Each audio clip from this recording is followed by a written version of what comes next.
మహానగరంలో భారీ ఎత్తున రద్దయిన పెద్ద నోట్లు దొరికాయి. అందున సినీ నటి జీవిత వద్ద మేనేజర్గా పనిచేస్తున్న శ్రీనివాస్ అనే వ్యక్తి ఈ కేసులో కీలక సూత్రధారి కావడం సంచలనం సృష్టించింది.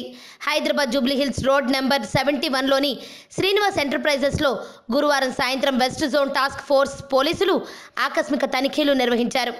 7 కోట్ల రూపాయల విలువైన పాత 1500 నోట్ల రూపాయలను ఆ ఆఫీసులో స్వాధీనం చేసుకున్నారు. ఈ కేసుకు సంబంధించి రవి, శ్రీనివాస్ అనే 2 వ్యక్తులను అదుపులోకి తీసుకున్నారు.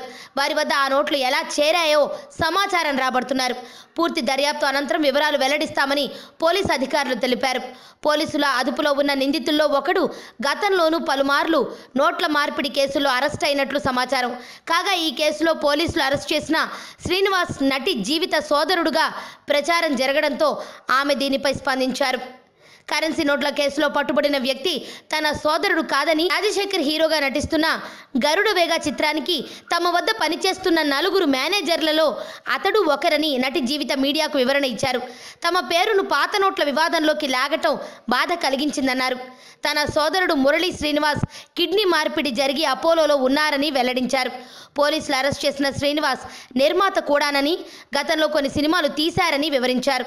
తాము తప్పు చేస్తే పోలీసులు తమను ఎందుకు వదిలేస్తారని ఆమె ప్రశ్నించారు. ఆరోగ్యవంతమైన జీవితం కోసం మనం పాటించాలి కొన్ని నియమాలని. చిన్ని చిట్కాలతో చింతలేని జీవితాన్ని ఎలా గడపాలి అనే దానికి వీక్షిస్తూనే ఉండండి మన ఆరోగ్యం యూట్యూబ్ ఛానల్. మరిన్ని ఆరోగ్య సూత్రాలకు సబ్స్క్రైబ్ చేసుకోండి.